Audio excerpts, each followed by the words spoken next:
I'm now at the hospital, going to get admitted. Meeting my son today.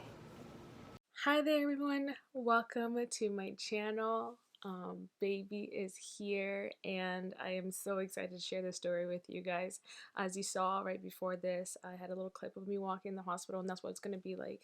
I took some videos on my phone. I had this whole plan of, bringing my camera to vlog properly, and I had charged my battery, put it in the bag, and I was ready to go. And then we were halfway to the hospital. I'm like, I forgot the camera bag. So, forgive me. I tried to do the best I could with the quality of the phone I have, but I hope you enjoyed. So sit back and relax. And yeah, so it's going to be some clips here and there, and me talking in between because obviously there was a lot going on. So before that, before getting to the hospital, so on January 10th at around 4:15, I woke up to go pee, and I got out of my bed and I felt like I was peeing myself. So I was like, whoa. So I went to the bathroom. I stood there. I was like, am I peeing myself? I literally like stood there for a couple seconds, and then I went and stood in the shower. I'm like, okay. I'm not sure what's happening. So I'm like, okay, whatever. I'm just gonna go to the toilet, go pee, and then we'll see. So I went. Sorry, I know this is a lot talking about pee. It's a little too much TMI, but whatever. You're here for it, and I know you are. So that happened, and then I finished my business, whatever, and then I stood out. So I just still stood, and I felt drips going down my leg. I'm like, okay, I'm for sure not peeing myself. My water has broken. So in my head, I'd built it up to be this thing where it's like splash, like water is just gonna like from me. So when it was just like drips, I was like, what is going on? Like, this is not what I expected. So I called my midwife. I tell her everything that's going on. I'm not having any contractions. I feel comfortable. I'm okay with it. So we went through some routine questions she had just to make sure everything was okay, whether I can still feel baby kicking, whether I'm having contractions, or whether I'm okay. Since everything was fine and the liquid was clear and everything, because I think that also matters. If it's not, then you have to go to the hospital, but everything was okay. She said, go back to bed. Well, do you know how hard it is to go back to bed when you just found out that your water just broke? Like, my husband woke up and he's like, what happened? And we talked about it, and I told him what the midwife said, like, we're not going to the hospital right now, but we will check in the morning. We'll go to the clinic, check his heart rate and everything, just make sure everything's okay. And I'm telling you guys, going back to bed after that, not easy at all. I remember they told me to take some gravel and a Tylenol or something like that to help me ease my sleep. So I took some, and Dan took some, and I was out because I'm like, I need to sleep because my life's about to change and my sleep schedule is about to go out the window. So if I can have this opportunity to just, try and calm my mind, I'll do it. So the next, slept.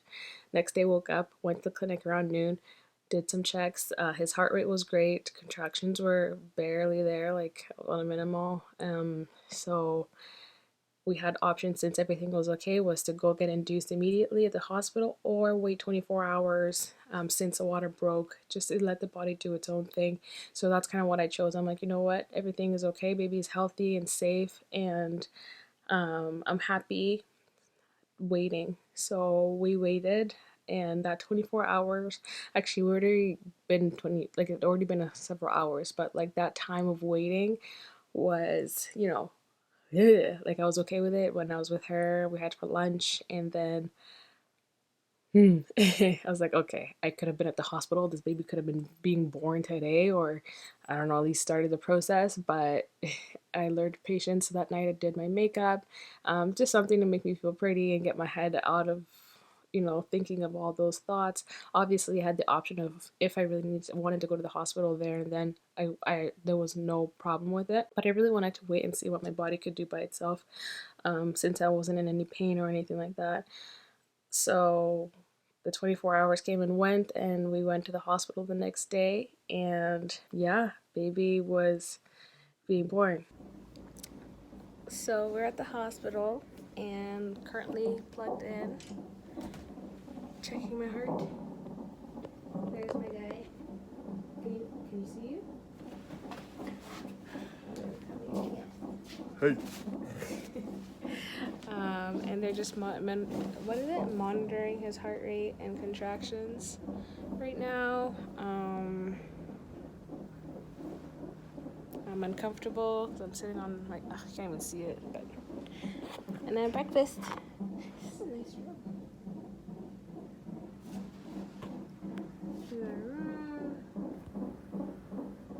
And just waiting for the OB to come and check and see what they think about baby's progression. So, yep.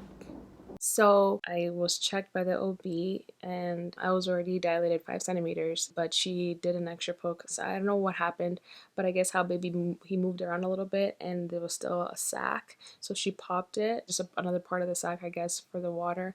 And that was like a movie. I got up and it was like splosh. My midwife was like, Anne, what's happening? I'm like, I don't know. I can't help myself. It's just weird. It's really strange feeling, sensation not being able to hold so much fluid in. But from then on, my contractions started progressing. Like I couldn't feel anything before, but from that 5 centimeters after she popped that the water sac, I started feeling them not instantly, but it started getting worse and worse and worse. So around 12:30ish, we started talking about pain relief. I really wanted to try the laughing gas, but I think due to everything going on, they weren't offering that as an option. So the only option was the epidural. I was really scared. I don't know why. I just imagined this like big needle in my spine and it freaked me out. But I was like, oh, I need this because it's gonna get a lot worse before baby comes, and I just I just I needed it. So we have been here since 8:30. Yeah, something like that. And it's now what's it? Almost 1:15. It's now 1:30. Oh, sorry, 1:15 or whatever, 1:13. And I just got my epidural because it was getting really intense and I still have a ways to go and my body was shaking and I just couldn't do it. Don't need any explanation, just needed it. My encourager here. And doing the best I can.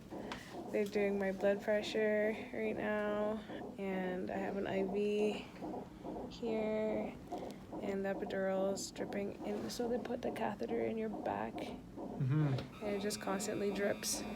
Do you want to explain what a contraction felt like before the epidural? Oh my goodness, it just felt like a really bad period, like really bad. Like a period cramp times 10? I don't even know if it's times 10, and that's why I was like, it's like this right now. I don't know how it's gonna be like when it's like every so often, like every 2 minutes or every 1 minute. I don't. And my body was shaking, and I felt like almost chills, and it was just not. She's tough, very tough. Part of me was like, I wanted to try and go further, but then the next one came and I was like, nope. Nope. So we're very thankful for modern medicine. Yes, we are. And the anesthesiologist was a godsend. He was really nice. It was really sweet, and it didn't. So first they freeze you, and then they put the needle in the catheter or whatever in. So the freezing part is what would be uncomfortable, but it actually wasn't too bad. I think I built it up in my head because, it was working by the spine and you're told not to move. But the nice thing is when you have a contraction, you tell them and they don't touch you. So, because I was wondering, I'm like, how do they expect people to stay still when they're in your spine? So when I was having contractions, he didn't touch me, and then when they were gone, that's when he did his work, and he was really, really, really good. And no, I've been having a good experience so far. We're very thankful for free healthcare. Amen to that. Just proud of Anne. She's a tough cookie, and she hasn't even shed one tear yet. I'm so proud of her. Not that I wouldn't be proud of her if she had shed a tear, but she's just very tough, and she's doing great. And He's saying that because he shed tears. I don't like seeing her in pain. So after I got the epidural, things progressed. Obviously, I was numb, so I couldn't really feel anything. And it wasn't like my whole legs were numb. It was like from my chest down and from kind of my mid-thigh up. So it was just that part of my body, not everything. And it was, you know, a breeze from then on. I mean, a breeze. I was still there. I was really uncomfortable. My body was working really hard, whether I felt it or not. I ended up jet puking. Um, because yeah, like I was telling Dan, I'm like, even though I don't feel anything, there's a lot happening in my body because after they put the epidural, they also pumped me with oxytocin because my contractions weren't as frequent as they would have liked it to be to progress the labor process. Around 6 when they went to check again, and I was fully dilated, and you know, we were getting ready to push. Talk to myself. How you doing, Aaron? I'm good. It is now, what time is it? 6:10, and we are at 10 centimeters, and I'm currently having the shakes. Obviously, they stop when I start talking, but we've progressed very well. Been taken care of very well, and I have great support.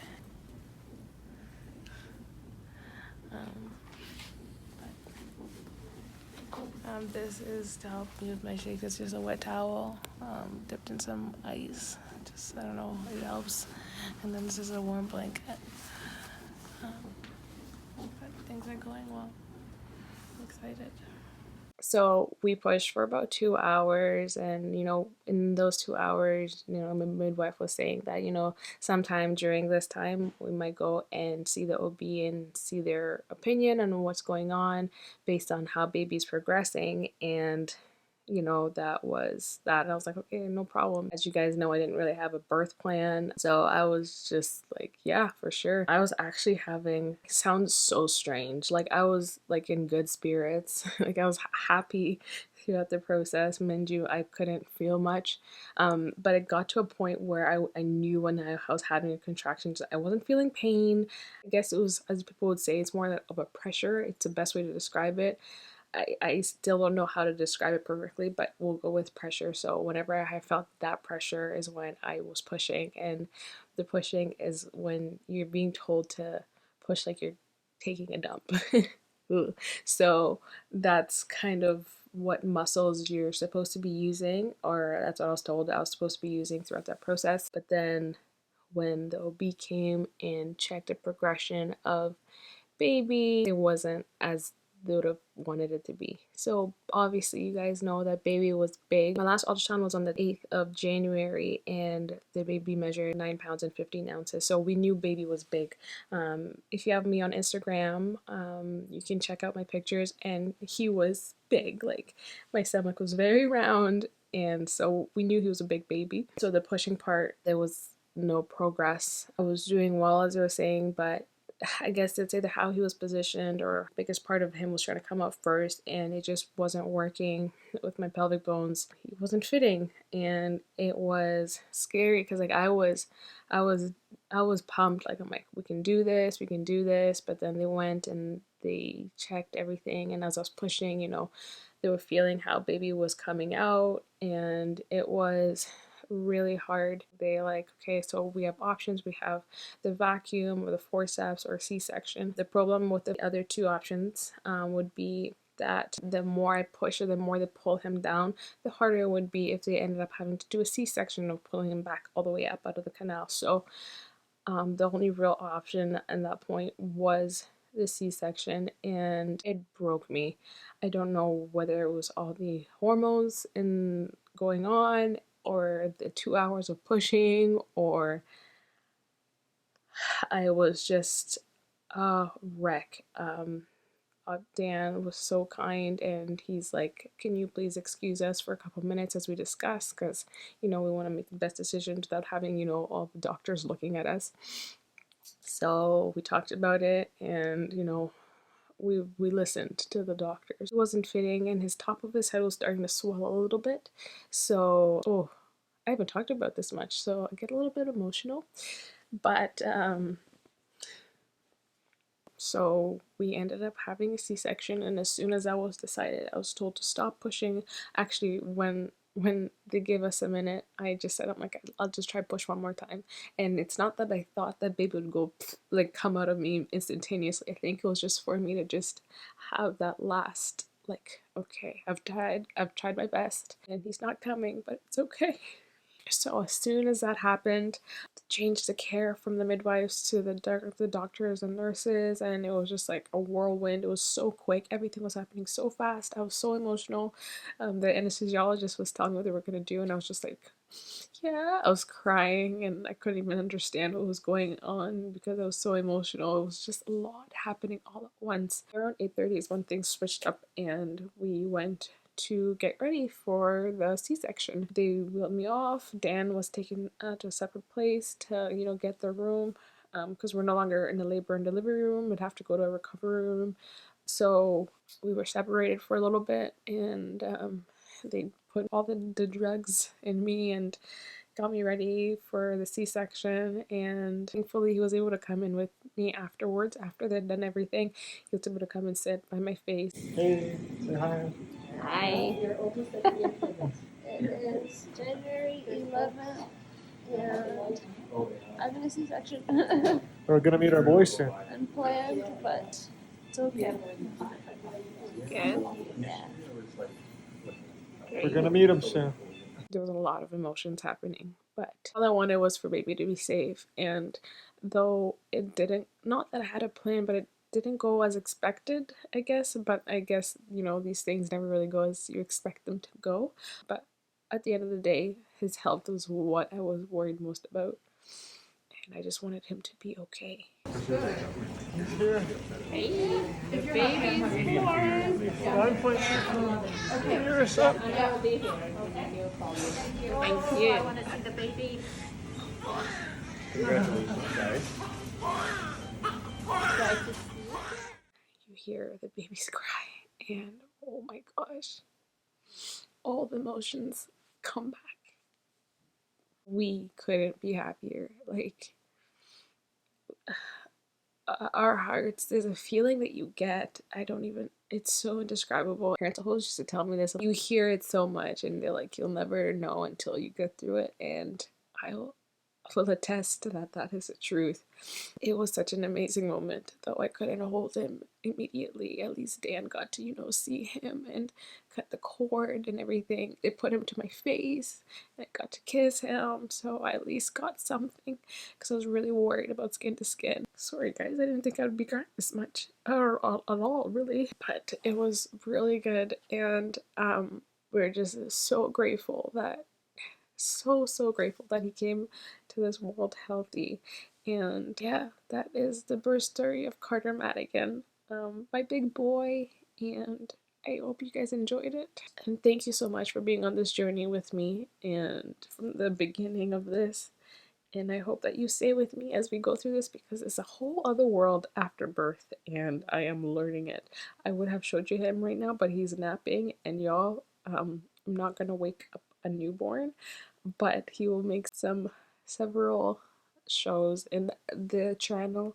I'll show him to you guys. I hope you enjoyed it. Don't forget to comment, like, and subscribe, and share the video if you enjoyed it. And I will see you guys in the next video, where I promise I won't be crying so much. Bye.